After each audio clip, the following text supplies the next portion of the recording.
of the Travel Technology Association. We're so glad that you could join us today. We will be we'll be bringing on Jol and Barbara from KMA Zuckert to walk attendees through the new U.S. Department of Transportation refund and ancillary fee rules. But before we get to the substance of our webinar, I wanted to tell you a little bit about the Travel Technology Association.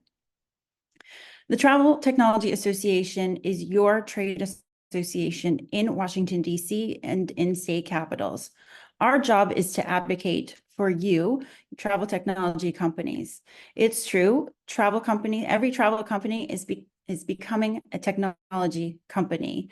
But we'll be talking about U.S. Department of Transportation. There are other policy issues that are going to impact your business. This includes artificial intelligence, privacy, competition, fraudulent and deceptive reviews. Through our association, we gather industry members together to develop policy positions for our members, and then we educate policymakers about what the travel tech industry needs to flourish. Today, our members include global distribution systems, online ticket agents, meta search engines, travel management companies, short-term rental platforms, and we've recently introduced a new category of membership, our advocate level. The advocate level allows companies of all sizes, but particularly small and medium and startups, the opportunity to get involved with our advocacy. I encourage you to take a look at our advocate membership if you are interested in learning, getting more involved in our advocacy on behalf of the industry. And now I am going to turn it over to Jol and Barbara to walk us through the U.S. Department of Transportation's refund and ancillary fee rules. I just wanted to note before we get started, we welcome your questions. First, Jol and Barbara are going to go through the refund rule, and they have put aside time after that part of the presentation to answer your questions about refunds. They will do the same for the ancillary fee portion of this webinar. You are encouraged to put your questions and comments into the chat box throughout their presentation. But again, we will not get to them until we get to the question sections after the individual sections of the webinar. And with that, Jol and Barbara, thank you so much for joining us and presenting to our participants. All right, thank you, Laura. And thank you everyone for joining us today. So as indicated, during this webinar, we're going to highlight some of the most important elements of the two new DOT consumer protection rules and how they affect agents. Presumably you're here because these rules have gotten a fair amount of publicity in the press. Unfortunately, not all of that publicity has been entirely accurate. And more importantly, it hasn't necessarily clarified to what extent these new requirements apply to agents as opposed to airlines. So we're going to try to highlight today the 7 most important takeaways from these rules, as well as Laura said, to have some time for questions about additional details. So just to go through a little bit of background about our firm. Here's how we're going to go through things today. Just to provide a little bit of background about our firm, we're affiliated with a firm called KMA Zuckert LLP, which is based in Washington, D.C., and has been representing clients in the aviation industry for more than 60 years. Our namesake, Eugene Zuckert, was Secretary of the Air Force in the Kennedy and Johnson administrations. Neither Barbara or myself has been around quite that long, but I've been doing this job now for about 25 years, and over that time have gained quite a bit of experience in interacting with DOT and understanding how they think about consumer protection issues. And Barbara provides some extra heft after joining us in 2015 because she's actually been on the inside, having been a senior trial attorney with the Office of Aviation Enforcement and Proceedings, which now has a new name, but is still the office within DOT that is responsible for consumer protection issues. So I'm going to walk us through the refund rule, and then we'll turn it over to Barbara to talk about the ancillary fee rule. But before we start getting into the details, I just wanted to provide a little bit of background about DOT and about its regulations. The airline industry was deregulated in the early 1980s, but deregulation meant that the old CAB was no longer going to tell airlines where they could fly, what rates they could charge, etc. but there was still going to be a consumer protection regime, and that was passed over to the Department of Transportation, which therefore has the ability to prohibit what are called unfair or deceptive practices, which is a bit of a lawyerly term of art, but essentially means they can protect consumers and have a fair amount of discretion in choosing exactly what to require. And based on that power over the years, they've adopted quite a number of different consumer protection rules, which regulate everything from fair advertising to the treatment of disabled passengers by airlines. In regard to refunds, DOT for decades has taken the position that if a flight is canceled through no fault of a consumer's own, they are entitled to a refund. But this has never actually been codified as a formal regulation, and there's always been a little bit of uncertainty as about what it means in practice. So, for example, it's fairly clear if a flight's actually canceled, but what if it's significantly delayed? What is a significant enough delay that a passenger is entitled to a refund? This all came to a head during the pandemic, since due to the pandemic, many carriers canceled and rescheduled a significant number of flights, but at the same time were either slow or refused outright to issue refunds to passengers, in part because they were facing a cash crisis of their own. This has led DOT to take enforcement action against some of those carriers, but at the same time to be interested in putting formal regulations out to actually explain what is and is not allowed in terms of refunds. The process for adopting this rule formally started in 2022 and went through a number of iterations. There were a couple of hearings held. There was meetings of the Aviation Consumer Protection Committee, which is a DOT committee, which unfortunately does not include a ticket agent representative. And eventually about 5,000 comments were filed on the rule, many by members of the general public, but also fairly substantial sets of comments from the industry itself. Excuse me. And about a year has been spent by DOT reviewing all these comments and coming up with its final regulations, a lot of which track its original proposal, but some of which actually depart from its original proposal. So depending on what you've heard previously, don't assume that what was proposed is what's actually made it into the final bill. The most important requirement, though, is that if a consumer is booked on a flight that is canceled or significantly delayed, they are entitled to an automatic refund.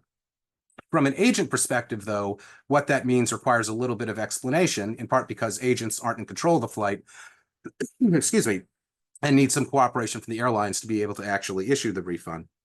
It's also potentially important for, excuse me, I'll drink a moment here. It's also important for agents to understand the rules as a whole, because even if an agent's not responsible for a refund, passengers may not understand that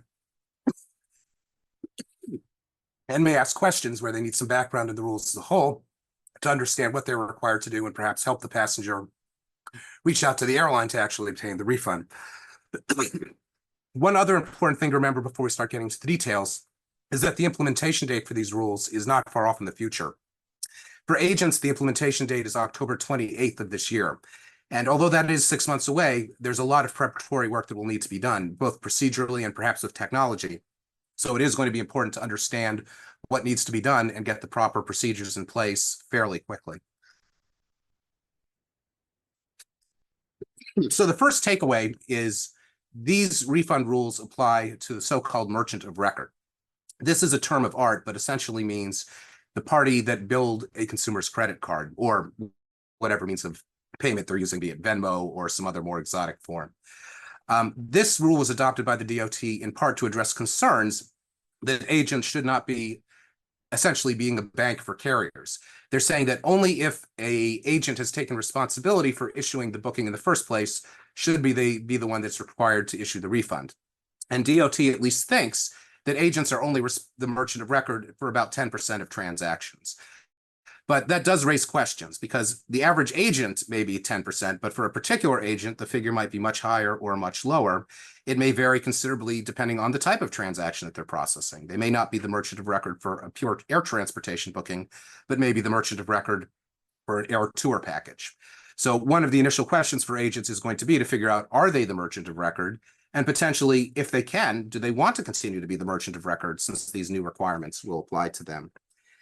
If they are the merchant of record, as said, then they are the party responsible for issuing the refund for air tickets. An important distinction to make is that the new rules apply both to tickets as well as to ancillary fees, such as baggage fees and other fees. For the most part, at this time, agents are not responsible or not able to book ancillary fees. But DOT understands that there is interest in expanding the ability of agents to book these fees, and has taken the position that if an agent is responsible for the booking of an ancillary fee, is the merchant of record, they will not be responsible for issuing the refund. So it does create a sort of two-track system that if a consumer makes a booking through an agent, the agent potentially may be responsible for the ticket, but not for the ancillary fees. And as said earlier, this is why it's important for agents to understand the rules, because if it's difficult for agents to understand, it's certainly going to be difficult for the average consumer to understand who they're supposed to be consulting in order to get their refund. Following from that, again, it's also going to be important for agents to understand when the refund is going to be due.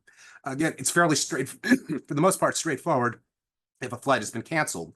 But the way DOT has framed its rules is that a flight is deemed to have been canceled if it does not operate at the time originally scheduled, which potentially creates, for example, the scenario of a flight is renumbered, operates at the exact same time as the original flight, but since it has a new flight number, a consumer actually may be entitled to a refund. In terms of significant delay, DOT has also provided a fair amount of guidance. Generally, if a flight's departure or arrival time is changed by 3 hours or more for domestic flights or 6 hours or more for international flights, it will also trigger a passenger's right to obtain a refund. There's also other circumstances where it may be triggered, such as if the number of connecting points is changed, if the airport within a city is changed. So again, there's a fair number of circumstances under which a passenger may be entitled to a refund. And as said earlier, from a DOT perspective, they want these refunds to be automatic refunds. And that actually leads us to the second takeaway. If you are a carrier, it may be fairly simple to determine when a refund is due automatically. As an agent, you certainly aren't charged with monitoring every carrier's operational schedule or more details that are unlikely to ever make it to the public and know whether a refund is due. So DOT has explained how they expect this process will work for agents. Although their term is still that a refund has to be automatic, the clock only starts when a passenger reaches out to an agent to request a refund. At that point, the agent should reach out to the carrier to relay the refund request. And DOT has indicated that the carrier is responsible for a prompt response to the agent inquiry to either indicate, yes, this passenger is entitled to a refund, or no, this passenger is not entitled to a refund. If the carrier confirms that the passenger is entitled to a refund, then the clock starts ticking for the agent. And the agent then has 7 business days for credit card payments and 20 calendar days for other types of payments in which to issue a refund. There are also, again, some permutations on this rule. For example, carriers and agents can offer alternate transportation or alternate forms of compensation. Our assumption is that it is unlikely that the average agent would do so, since simply you don't have access to a carrier system to provide those types of alternate offers. But nevertheless, it is possible. So, for example, if a passenger was entitled to a $1,000 refund, you as the agent could say, as an alternative, we will offer you a $1,000 voucher for our agency site.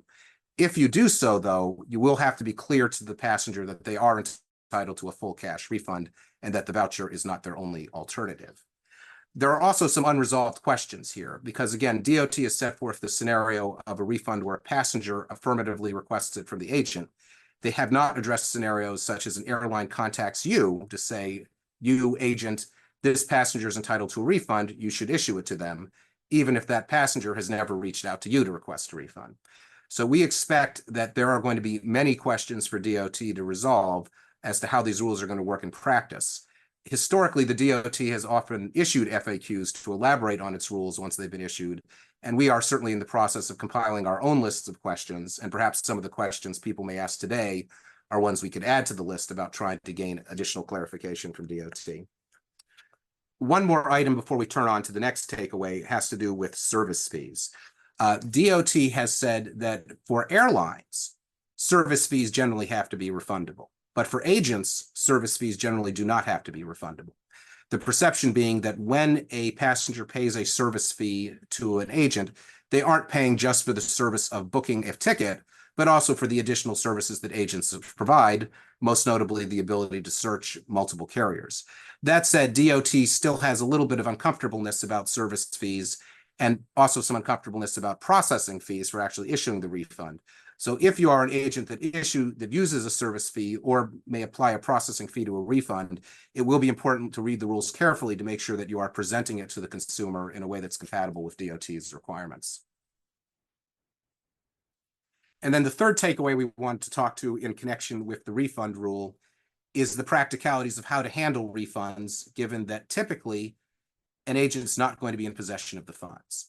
And just to take a step back in time, in the past, when DOT has talked about refunds, it usually has expected passengers to go to the airline based on the understanding that ticket agents typically do not hold in their possession, or not for very long at least, any funds paid by the passenger.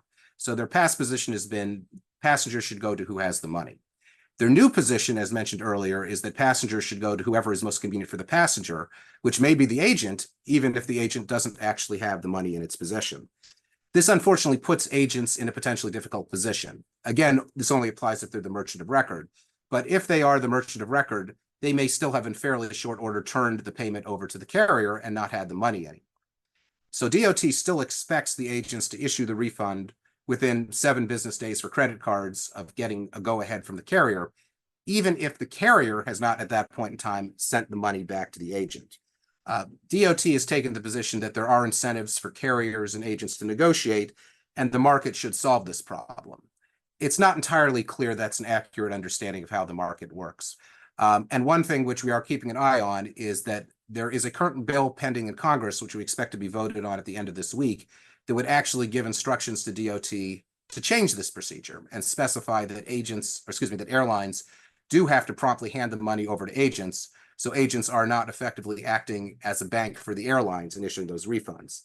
That said, even though Congress is likely to tell DOT it needs to change the regulations, it's not clear how fast that's going to happen. So agents still may be, for a period of time, caught in the middle of having to front money to passengers even before they've received it from airlines. So in terms of what I said earlier about agents needing to think about preparation, it's not just a matter about paperwork and technology. There's also a potential cash flow issue where you need to think, do you have an adequate cushion that you can afford to actually fund these refunds, at least until such time as DOT repairs the rules to make sure that agents aren't actively caught in the middle. So that has been a very high-level review of the refund rules, and wanted to see, Laura, Bethany, if we had questions that we might take at this point before turning it over to Barb to talk about the ancillary fee rules. Thanks so much, Joel and Barbara. We have not had any questions on the refund rule at this time. Okay. I mean, we can certainly also hold till the end, and if questions come in before then, we can address them all in one chunk. Wonderful. Thank you.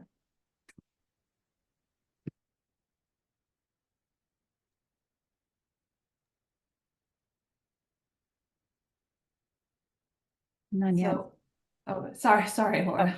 I was just going to say, we should get started with the ancillary fee rule section of the webinar. Thank you.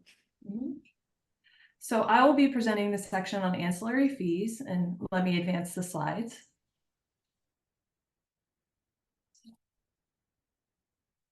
So for the ancillary fee rulemaking, this is a rulemaking entitled Enhancing Transparency of Airline Ancillary Service Fees. Similar to the refund rule, this has a very similar trajectory. DOT has current requirements regarding the disclosure of ancillary service fees, especially baggage fees, during the search process.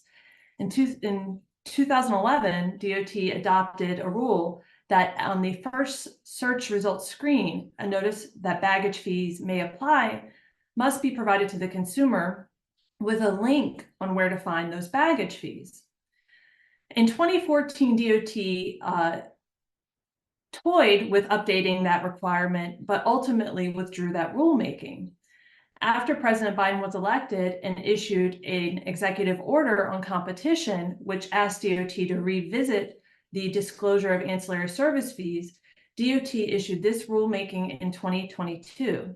Similar to the refund rulemaking, the Advisory Committee on Aviation Consumer Protection had a meeting where it made recommendations based on the rulemaking.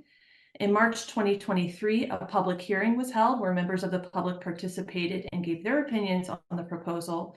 And then DOT for 1 year considered the recommendations of the Advisory Committee, the recommendations of the public, and the comments submitted in the rulemaking docket to come up with this rulemaking. There were some significant changes from the proposal to what was in the final rulemaking. Specifically, DOT made some changes to provide what it considers more flexibility to agents and carriers in the disclosure of fees during the search process.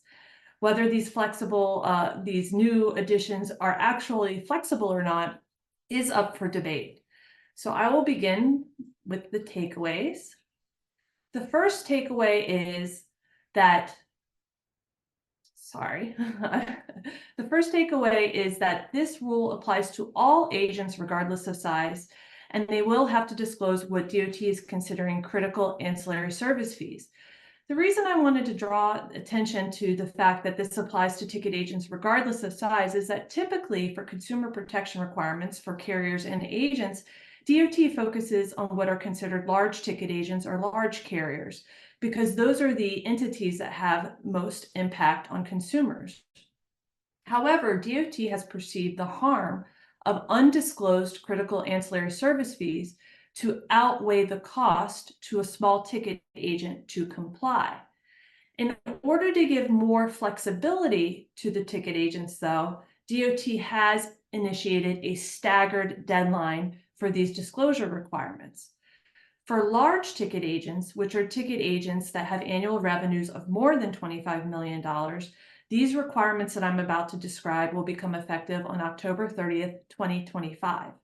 For small ticket agents, which are ticket agents that meet the small business definition issued by the Small Business Administration, which is revenues less than $25 million, these requirements will become effective on April 30th, 2026. So the biggest part of this rule is a requirement to disclose critical ancillary service fees in response to a passenger-initiated search on a website.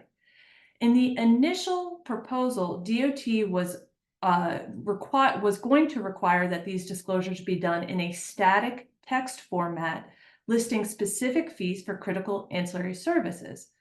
In the proposal, DOT defined critical ancillary services as a first and second checked bag, one carry-on bag, change and cancellation fees, and fees for family seating, which are adjoining seats for minors traveling with a guardian or other adult.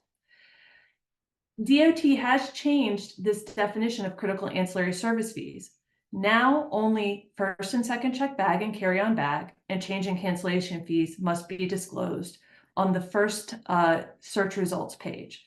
DOT is not requiring the family seating fee be disclosed at this time. This is because DOT is planning on issuing a subsequent rulemaking that will specifically address the ability of carriers to charge family seating fees.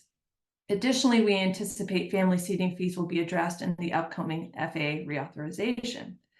So what is this online disclosure?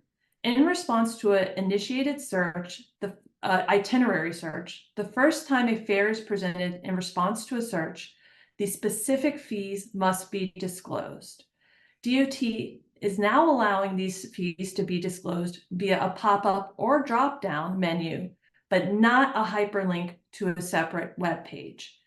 If it's not disclosed in static text format immediately adjacent to the fare, it needs to be disclosed in what DOT is calling a clear and conspicuous manner.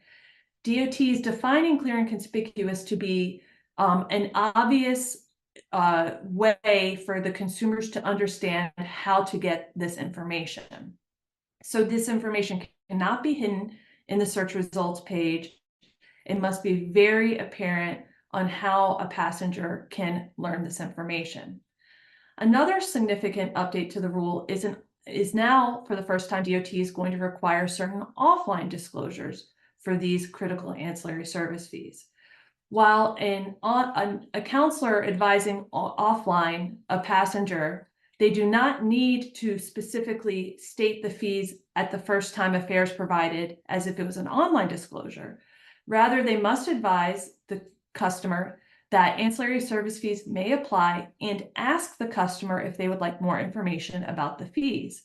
If the customer indicates that they would like more information about the fees, then DOT expects that the counselor will advise the specific fees on a passenger-specific basis. Now, I say passenger-specific because now DOT is going to require agents to offer two options for a search online: a passenger-specific search, as well as what DOT is calling an anonymous search. So what is a passenger-specific search? A passenger-specific search is when the passenger affirmatively provides information about their characteristics that may affect the critical ancillary service fees that are charged to them at the time of travel. DOT uses an illustrative list of frequent flyer status, credit card affiliation, if the passenger holds a credit card that may entitle them to a reduced or discounted critical ancillary fee, as well as military status. But DOT is very careful to say that there could be other passenger-specific criteria that may be applicable to that passenger, which must be considered as part of any passenger-specific search. So if a passenger initiates a passenger-specific search, the fees that are provided on that first web page providing a fare must be fees that apply to that passenger's characteristics. Importantly, in this final rule, DOT clarified that verification of if the passenger actually is who they say they are, a super elite flyer holding the highest level credit card, is not required.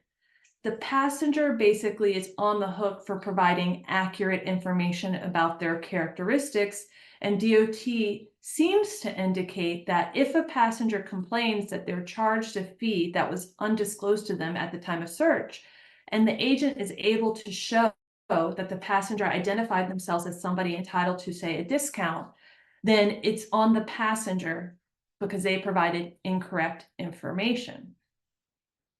DOT is also requiring agents to offer the opportunity for what the DOT is calling an anonymous search. An anonymous search is a search where the critical ancillary fees that are provided based on no passenger-specific criteria. So it would be the fees that basically apply to members of the general public. But DOT cautions in the preamble to the final rule that this must be a true anonymous search, which means that an agent cannot even use cached information about the passenger to come up with a critical ancillary service fee. This is important because some websites may just take into account cached information such as location or things like that without the passenger affirmatively providing that information. So this could change the way you conduct or the coding of the searches that you conduct. But, not everybody travels with a bag, and this was an important part of comments filed to the rule, both by carriers and agents, that a lot of people when they're searching, they care about schedule and fare, and that's pretty much it. So DOT is allowing agents to develop what they are calling an intent to travel with a bag option. Basically, if the passenger affirmatively indicates that they do not intend to travel with a bag, and importantly, that no members of their party intend to travel with a bag, then the search results do not need to include the critical ancillary service fee information related to bags. The change in cancellation fees must still be included. So there are this is one of the elements of flexibility DOT is providing, because before there was no option in the proposal to opt out of this baggage information. The baggage information was going to be required to be provided regardless of if the passenger intended to travel with a bag or not. One very important takeaway that we want to highlight is these disclosures in this rule are not just about critical ancillary fee disclosures at the time of a fare search results page. And the reason we want to highlight it in this presentation is because most of the attention is about the how to give a passenger-specific baggage fee at that first fare quotation. But DOT is actually requiring quite a lot of disclosures at other points in the booking process too. Before the purchase is complete, DOT is going to require the agent to provide information about the baggage allowance, weight, and size, including any free baggage allowance, weight, and size. DOT is careful to indicate that this does not have to be information about excess baggage charges, but just basically the typical weight and size of a typical first and second check bag and carry-on bag. The change in cancellation policies, including the applicability of any fare differential, must also be disclosed. These policies, the baggage allowance and the change in cancellation policies, may be presented via a hyperlink during the booking process, but the hyperlink must be clear and conspicuous so that the consumer knows how to get this information, is presented with this information, and is easily able to obtain this information during the process. DOT specifically called out fare differential as a particularly important point of these policies that needs to be disclosed. This is because when DOT was reviewing passenger complaints related to the disclosure of change in cancellation fees, most of the passenger complaints actually dealt with fare differential. Passengers were unaware that if they changed their flight, they would be subject to a fare differential. And oftentimes, especially for changes made close to the travel date, those fare differentials can be quite steep. So DOT is requiring that the change in cancellation policies specifically address the applicability of any fare differential, including if it's a lower fare, whether the passenger is entitled to a refund of that fare difference upon changing of their travel. Also, DOT is requiring specific disclosure of any 24-hour hold or cancellation policy. This disclosure must be on the last page of the booking process. Under DOT's customer service requirements applicable to air carriers are required to adopt 24-hour hold or cancellation policy, which states that a passenger is able to either reserve a flight for 24 hours without paying or cancel a flight without penalty and getting a refund within 24 hours of booking, provided the booking is made 1 week or more prior to travel. Agents currently are not required by DOT to have their own 24-hour hold and cancellation policy. If an agent does have their own policy, then that policy must be disclosed on the last page of the booking process. DOT did mention in issuing this final rule that it is still considering adopting what it is calling customer standards for large ticket agents.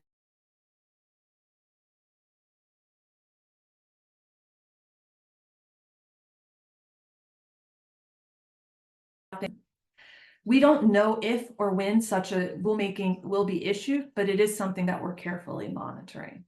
And then another disclosure that must be done during the booking process is what DOT is calling a seat guarantee notice. So what DOT is saying for the seat guarantee notice is that any time or any page or any step of the booking process where the passenger is offered an opportunity to reserve a seat assignment for a fee, the agent or the carrier must have a specific notice that states, and I'm going to state it verbatim, and I'll tell you why afterwards, that a seat is included in your fare. You are not required to purchase a seat assignment to travel. If you decide to purchase a ticket and do not select a seat prior to purchase, a seat will be provided to you without additional charge when you travel. DOT in the regulatory text put this specific notice in quotation marks.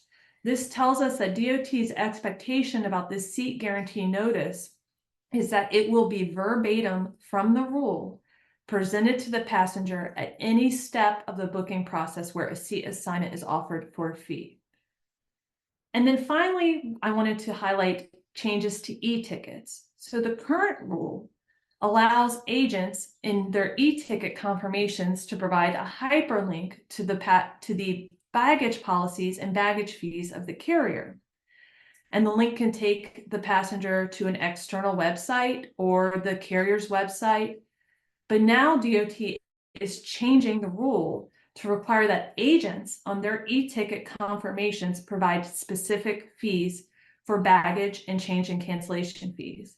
Importantly, unlike the search results, these fees must be on a passenger-specific basis because presumably at the time a ticket or e-ticket is issued, the agent will know the passenger-specific criteria and it should be able to provide the passenger-specific information for these fees. And then the final takeaway is, well, how will agents actually know this information?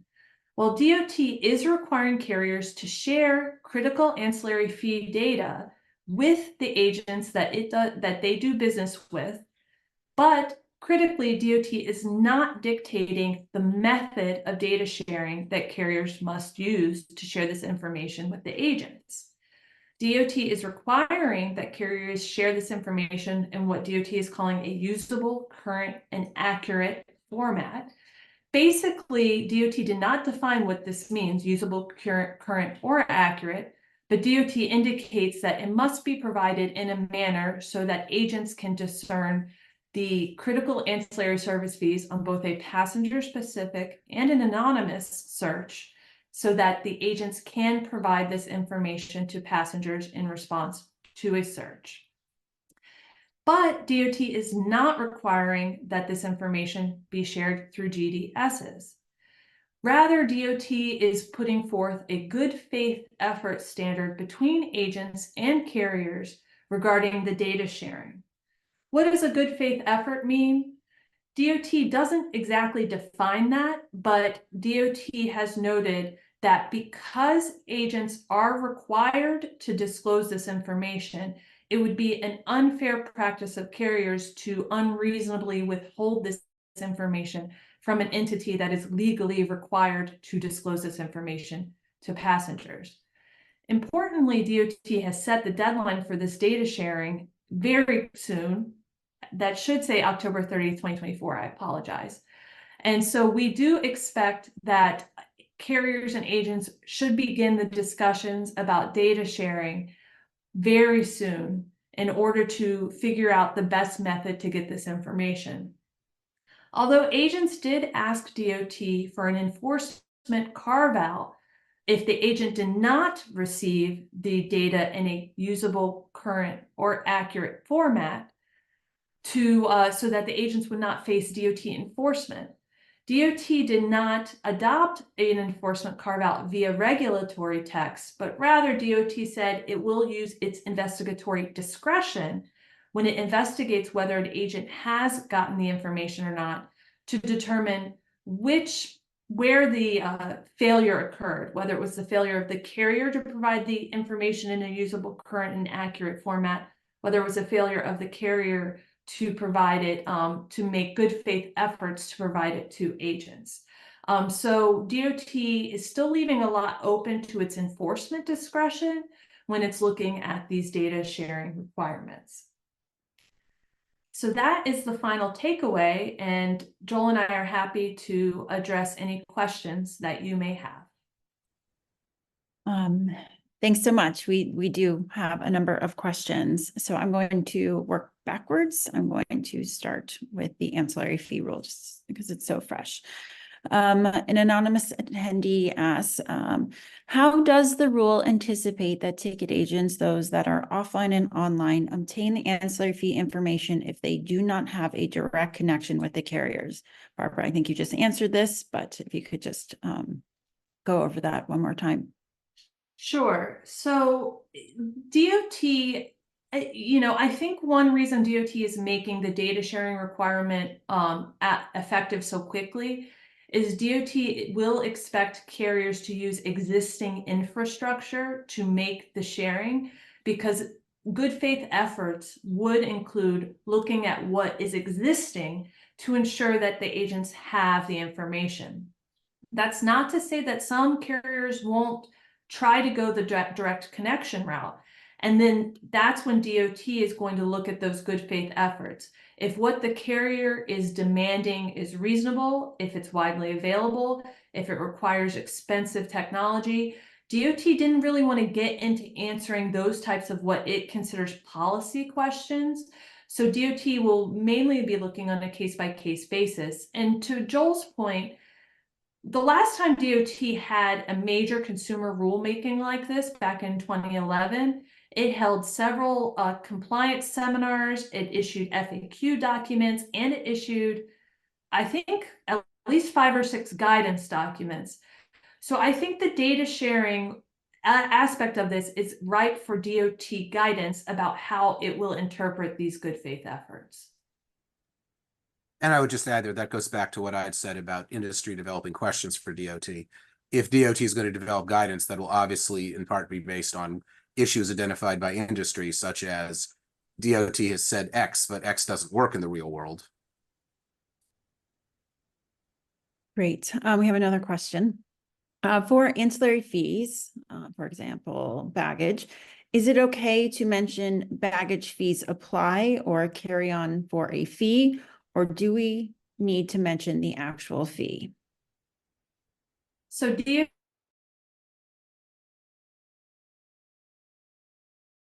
actual fee is mentioned. So the current requirement is a disclosure that baggage fee specific fees. Now, some fare classes are not eligible for checked bags.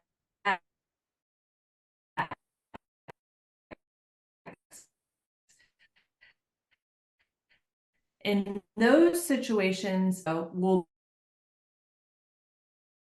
be carry-on bag or a check bag is not available.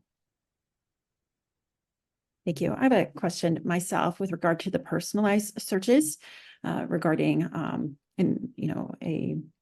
somebody who's searching who does have status on a particular airline.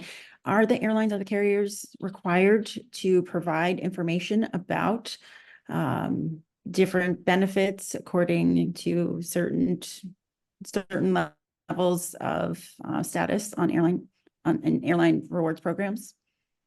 Yes, the airlines are required to provide the ancillary fee data that ticket agents need in order for ticket agents to comply with the rule. So in order for ticket agents to comply with the rule, they will need to have information about all the different permutations of available discounts and also available status waivers. And I wanted to emphasize discounts because, some carriers, it is less expensive to purchase the bags ahead of time than if you purchased it at the airport. DOT's expectation is that carriers will provide details about all of that in terms of their baggage policies to agents so that agents have the information that they need to comply with the rule. Great. Just to follow up, is the expectation you had noticed that if ticket agents are able to prove that a customer searched for something and in fact they made an error, are you suggesting that ticket agents are supposed to be capturing those searches in real time to be able to bring them back to that customer who had experienced an error?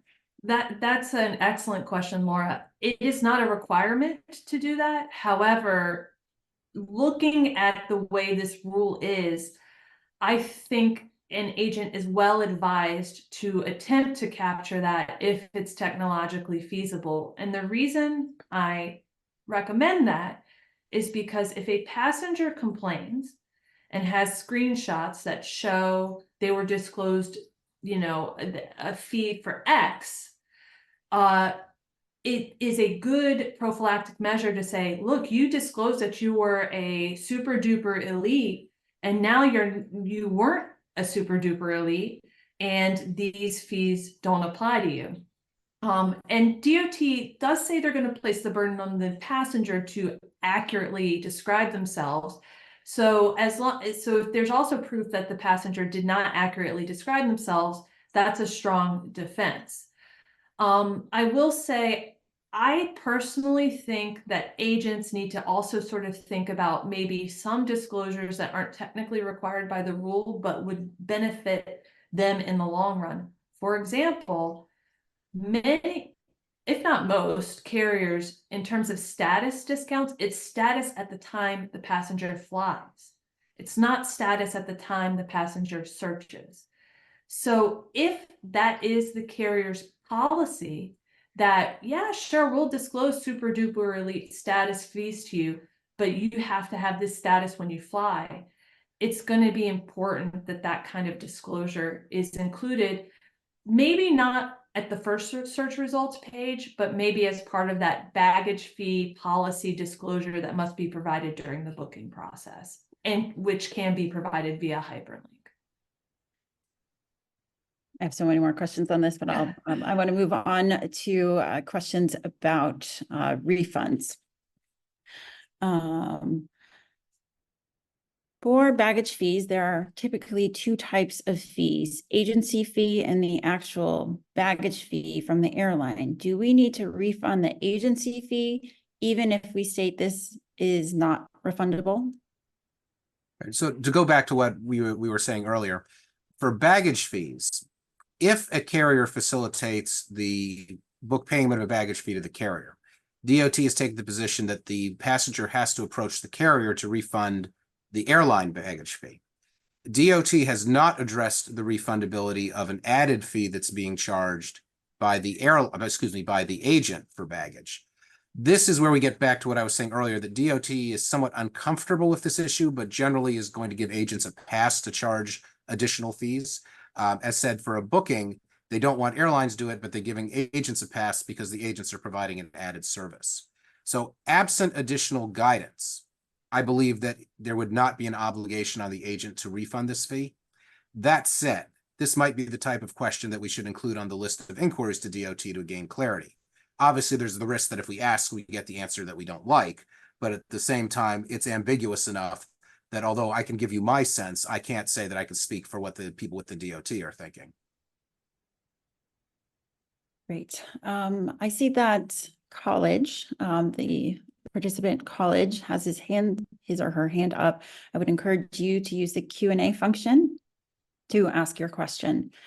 In the interim, I see a question that says, in your opinion, how likely is this bill to pass that will require airlines to promptly return money to agents for refund purposes? I'm happy to take a pass at that one, Joel and Barbara. Right now, it's a very fluid situation with regard to the FAA reauthorization bill. It is not looking positive, but us at Travel Tech will be continuing to push for the department for further clarity on this point. There is some language included in the bill. There is no timeline by which the department needs to provide to do this new rule that would make sure that the airlines promptly refund us, but we will continue to work on that. And I'm sure our colleagues at the American Society of Travel Advisors will be there as well. And just some background is that the FAA reauthorization bill, although it says FAA in the title, actually funds DOT's aviation functions as well. So this is a bill that's been percolating for some time. And although a lot of it has to do with the technical side of FAA, it does include some DOT-related consumer protection provisions, some of which would change requirements that DOT itself has adopted, some of which would undo problems the DOT has created. But the consumer protection issues, although some of them have gotten a little bit of publicity, are fairly small in the overall agenda. So whether the bill moves forward or not is likely to turn on some other fights that are going on Capitol Hill over issues such as whether pilots' retirement age should be moved from 65 to 67, whether there should be additional slots at National Airport. So in theory, Congress is supposed to act on it by the end of the week because that's when the current extension of funding for FAA expires. But it's also entirely possible that Congress will throw up its hands and say, we can't figure it out. We're just going to kick the can down the road and give a general extension of funding to FAA and DOT and come back at some point over the summer to try to actually finalize this. So please watch this space. That is all the questions I have received. So Joel and Barbara, let you take it home. Yeah, so just a few concluding remarks that we wanted to make. This has obviously been a very high-level summary. There is a lot packed into these regulations. The regulations, when they were initially released, the total length of not just the regulations, but the commentary accompanying them was more than 500 pages. So this is something where, again, if you are going to be impacted by these regulations, and if you're here on this call, you almost certainly will be, it's going to be very important to start wrapping your head around what they're going to require and making sure that you start the process as early as needed to be able to ensure that when the compliance dates come up, you're actually ready to do what the DOT is going to require. Had already talked a little bit about the reauthorization bill, so probably don't need to say anything more about that, but do want to also emphasize that this is only the latest batch of regulations from DOT. In adopting these rules, they also include a fair amount of mention of other things that are in the pipeline. Earlier, Barbara mentioned family seating, which they've kind of kicked down the road, but are highly likely to revisit. There's also been a long-running proposal to impose customer service requirements on ticket agents, or at least on large ticket agents. Currently, DOT has rules that require airlines to abide by certain standards, such as the requirement that they allow you to get a refund within 24 hours. Those requirements don't currently apply to agents. They would like them to apply to agents, or at least to larger agents. If they actually get this proposal out the door, it's going to be of great concern, and there's certainly going to be a lot of practical problems in it. So it's something that we certainly, as an industry, need to be prepared for when it comes out. Or I should say, again, if it comes out, because if the administration changes after the election, a Republican administration is probably going to be a lot less enthusiastic about pushing consumer protection regulation out than a Democratic administration would be. One other item I wanted to highlight are metasearch sites. Something we hadn't specifically talked about today is that the new rules generally do not apply to metasearch sites. Historically, a question for DOT has been, are metasearch sites ticket agents, and thus are they within DOT's regulatory scope? In these rules, DOT has essentially kicked the can down the road and said, at least for now, we're not considering metasearch sites to be ticket agents, so these new requirements don't apply to them. However, they've also said they are intending to revisit the issue. And if they do revisit the issue, they do expect that the metasearch sites will comply with the requirements. Now, for refunds, that may not have much of an impact, since metasearch sites, almost by definition, aren't the merchant of record. They pass you along to an airline or agent to make the booking. But for ancillary fee disclosures, this is something that would impact them. And it cuts both ways. Currently, because metasearch sites aren't required to make the disclosures, the rule also says the airlines are under no obligation to give the information to the metasearch sites. If metasearch sites are considered to be agents, they would be swept up in the regulations, but they also would be entitled to the information. So this is, again, something we're going to continue to monitor. It's not going to happen overnight. It would require another rulemaking proceeding by DOT, which, given the pace at which this proceeding moved, we're talking years, not months. But nevertheless, consumer protection issues are high on the agenda for DOT, and we can expect that at least if there's a Democratic administration after the election, we're going to continue to see new proposals come out the door. Thanks so much, Joel. So slide, Bethany, thank you. So as I mentioned, the Travel Technology Association, we are your trade association here in Washington, D.C., pulling together industry members to collectively come up with our views on regulations like what Joel and Barbara have just walked us through, those regulations that may still be coming down the pipe, and of course, in front of Congress and policymakers there. The best way to stay up to date on what we are working on is to subscribe to our Passport newsletter if you're not already subscribed. It's published every Wednesday. It has 3 top news stories coming from travel tech, and then a curated list of other policy issues that are at the intersection of travel, technology, travel technology, and public policy. So I encourage you guys to follow this link here. You can also go to traveltech.org/subscribe. I also talked about membership in the Travel Tech Association. On our next slide, we will be highlighting Bethany Reitzma, our Manager of Industry Relations. She'd be happy to chat with you if you were interested in learning more about our membership options. And we encourage you to stay in touch and by following on our social media channels. And we thank you again for joining us today. Have a great afternoon.